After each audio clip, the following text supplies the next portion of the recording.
नमस्ते बच्चों, मैं पिंकी गांधी फ्रॉम लियार पब्लिक स्कूल। कल की कक्षा में हमने किया था पाठ 7 गिलहरी और कौवा।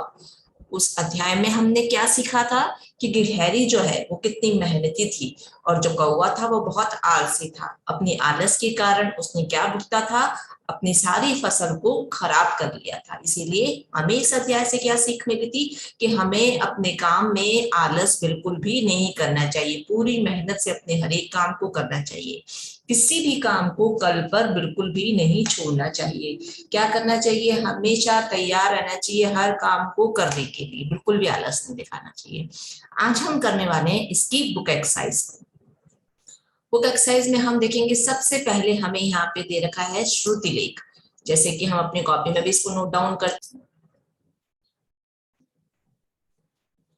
श्रुतिलेख में हम देखेंगे कि हमें सबसे पहले दे रखा है यहाँ पे प आधा क के, पक्के, दोस्त, नन्हे नन्हे, हफ्ते, कार्य, हिस्से, जाऊंगा, ठंडा, ऊपर बिंदु लगा हुआ है, प्यास, बुझाऊंगा, वर्षा, बर्बाद, क्षमा, आलस्य। ये हो गए हैं बच्चों हमारे श्रुतिलेख। इनका उच्चारण आपको खुद भी करना है ताकि आप अच्छे से सारे शब्दों को पढ़ पाओ।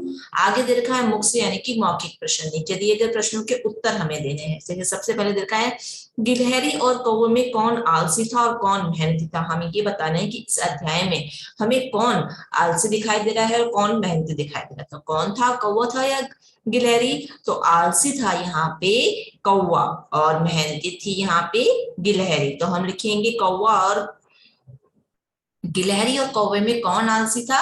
तो आलसी था कौवा और मेहनती थी गिलहरी। दोनों ने क्या करने का निर्णय लिया? दोनों ने क्या सोचा था कि हम मिलकर क्या करेंगे? उन्होंने साथ साथ खेती करने का निर्णय लिया।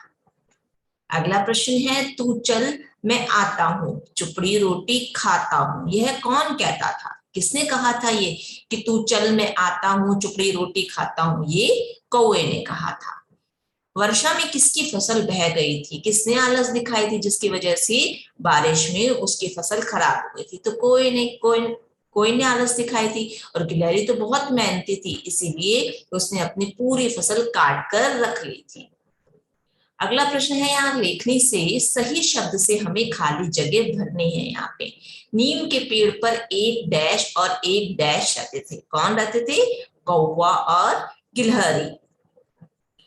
डैश अपना सभी काम समय पर करती थी। कौन करती थी अपना सभी काम समय पर? गिलहरी। लेकिन कौवा कभी कोई काम डैश पर नहीं करता था, यानी कि समय पर नहीं करता था। कुछ दिनों बाद बीज में से डैश पौधे निकल आए। कैसे पौधे निकल आए? नन्हे नन्हे पौधे निकल आए। गिलहरी खेत में जाकर अपने डैश के फसल काट लाई। क्या लाई? अपने हिस्से की, अपना जो उसका भाग था उसकी फसल काट लाई। एक दिन सुबह बादल गिरे और डैश वर्षा हुई। कौन सी वर्षा हुई? घनघोर, यानी कि बहुत तेज वर्षा हुई। ये वो हो गया बच्चों हमारा खालिस्तान वाला क्वेश्चन। आगे हम करेंगे किसने किससे कहा और क्यों कहा। यहाँ पे हमें लाइन्स दे देते हैं, यानी कि कथन दे देते हैं उनका। उस लाइनों को हमें बताना होता है कि ये जो बात है ये किसने कही है और किससे कही है और क्यों कही है।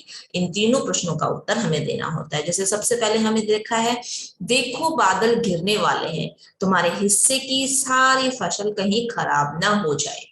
किसने कहा था ये कि देखो बादल गिरने वाले हैं, तुम्हारे हिस्से की सारी फसल खराब ना हो जाए? किसने कहा था ये कहा था गिलहरी ने। और किससे कहा था?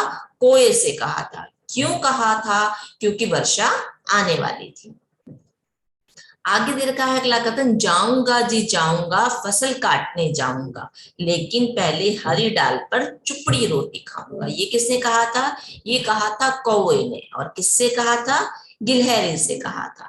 क्यों कहा था? क्योंकि वह काम पर ध्यान देना नहीं चाहता था। किसने कहा था ये कहा था कौवे ने। क्यों? क्योंकि वो बहुत आलसी था। और किससे कहा था? गिलहरी से। क्योंकि वह काम पर ध्यान नहीं देना चाहता था, वो उसका काम करने का मन ही नहीं करता था, बहुत ज्यादा आलसी था वो। ये हो गए बच्चों हमारे किसने कहा, किससे कहा और क्यों कहा। आगे हमें दे रखे हैं, निम्न प्रश्नों के उत्तर एक शब्द या वाक्य में दीजिए। इसे हम अपनी कॉपी में नोट डाउन करते हैं, तो तभी आपको जब कॉपी पाठ करवाऊंगी तब आपको समझाऊंगी। अगला प्रश्न है, निम्नलिखित प्रश्नों के उत्तर 2-3 वाक्यों में देने हैं। तो इस प्रश्न को भी हम अपने कॉपी पाठ में समझेंगे। आगे बढ़ते हैं। देखो, हमें एक और सीख मिलती है कि आलस्य के कारण कौवा गिलहरी के साथ खेत पर काम करवाने नहीं गया। फिर भी गिलहरी ने उससे दोस्ती नहीं तोड़ी। यदि आप गिलहरी के स्थान पर होते तो आप क्या निर्णय लेते? हम कई बार ऐसे करते हैं ना कि अगर हमारे दोस्त कोई काम नहीं कर रहे हैं, या उसने कहा था कि मैं ये काम नहीं करूँ, ये काम मैं तेरे साथ करूंगा, लेकिन जब काम करने की बारी आती है तो वो काम नहीं करते, तो हमें बहुत ज्यादा गुस्सा आ जाता है ना, हम अपनी दोस्ती तोड़ देते हैं। तो गिलहरी ने क्या किया? जब कौवे ने काम नहीं किया अपने हिस्से का बिल्कुल भी खेत का, तो भी गिलहरी ने बिल्कुल गुस्सा नहीं दिखाया और अपना काम करती रही और अपनी दोस्ती को बनाए रखा, तोड़ा नहीं। तो हमें क्या सीख मिलती है कि हमें अपनी दोस्ती को बनाए रखना चाहिए हर परिस्थिति में। आगे हमें देखा सामान्यतः, देखो एक बहुत अच्छी अनजानी बातें जिनके बारे में हमें पता नहीं होता वो बता रहे हैं। सामान्यतः गिलहरी को आपने फुर्ती के साथ पेड़ पर उतरकर जमीन पर फुदकते हुए देखा होगा, किंतु एक पेड़ से दूसरे पेड़ पर ग्लाइडिंग करके पहुंचने वाली गिलहरियां भी होती है, पेड़ों से उछलने वाली भी होती है ना। हमने जो गिलहरी देखी है वो कैसे होती है कि पेड़ से उतरती है जमीन तक चलती है, लेकिन कुछ गिलहरियां ऐसी भी होती हैं जो एक पेड़ से दूसरे पेड़ पर छलांग लगा देती है, तो उसको ग्लाइडिंग वाली बोलते हैं। इन्हें उड़ने वाली गिलहरी भी कहा जाता है कि ये उड़ भी सकते हैं, यानी कि एक पेड़ से दूसरे पेड़ पर जब छलांग लगाती है बंदर की तरह।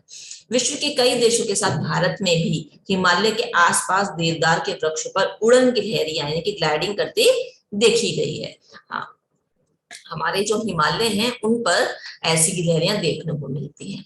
आगे बढ़ते हैं हम भाषा और व्याकरण की ओर। भाषा और व्याकरण में सबसे पहला प्रश्न है हमारे पास, श, त्र, य और श्र, ये 4 संयुक्त व्यंजन हैं। चित्र देखकर खाली जगह में उचित संयुक्त व्यंजन का प्रयोग करके हमें क्या करना है? शब्द बनाने हैं।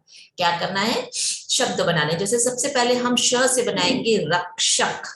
यहाँ पे हमें सिपाही का चित्र दे रखा है और श से हम शब्द बनाते हैं यहाँ पे रक्षक। और यहाँ पे देखो, यहाँ पे क्या हो रहा है? ये यज्ञ का है, तो य का प्रयोग करते हुए हम शब्द बनाएंगे यज्ञ। उसी तरह आगे दे रखा है यहाँ पे त्र, तो हम शब्द बनाएंगे यहाँ पे पत्र। किसका चित्र दे रखा है यहाँ पे? पत्र का।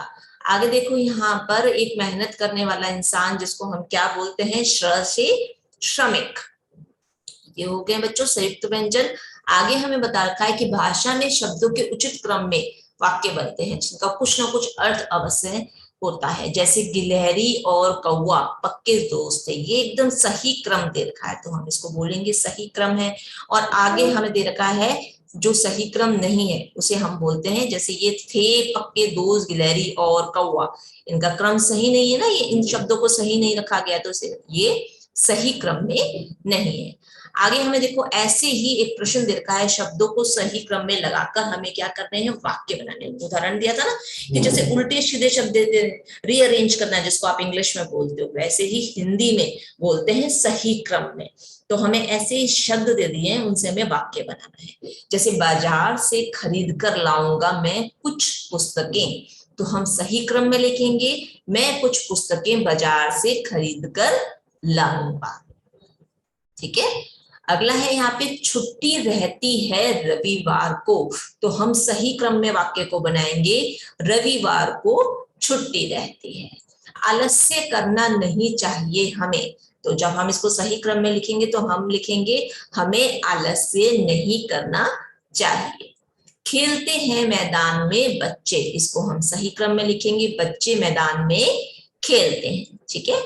हर एक के साथ में हमने जैसे ही अपना वाक्य पूरा किया है तो पूर्ण विराम लगाया है, तो आपको भी ऐसे ही पूर्ण विराम लगाना है। भाषा में स्पष्टता लाने के लिए कुछ चिन्हों का प्रयोग किया जाता है, जिससे हम इसको बोलते हैं कोमा, ये पूर्ण विराम, ये प्रश्नवाचक चिन्ह और ये उद्धरण चिन्ह का प्रयोग किया जाता है। इन चिन्हों को विराम चिन्ह कहा जाता है। जो भी चिन्ह ये लगाए जाते हैं इनको विराम चिन्ह कहा जाता है।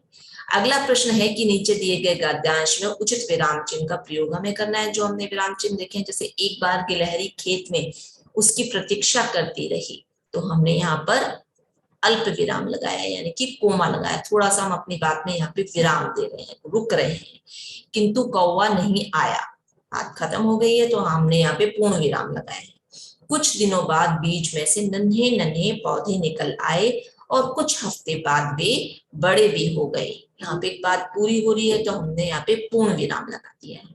अब उनके बीच में उगी घास की निराई करनी थी, बात पूरी हो गई है तो हमने यहाँ पे फिर से पूर्ण विराम लगाया है। गिलहरी ने कौवे से फिर कहा, अल्पविराम यानी कि कोमा लगाते हुए, कोए भाई हमें फसल की निराई करनी है, आओ खेत पर चले। तो यहाँ करनी है और खेत पर चले, यहाँ पे इन दोनों जगह पर हमने पूर्ण विराम का प्रयोग करते हुए इसको इन्वर्टेड कोमा यानी कि उद्धरण चिन्ह का प्रयोग करते हुए इस वाक्य को पूरा किया है। ठीक है, इसी तरह आपको यहाँ पे विराम चिन्हों का प्रयोग करना है।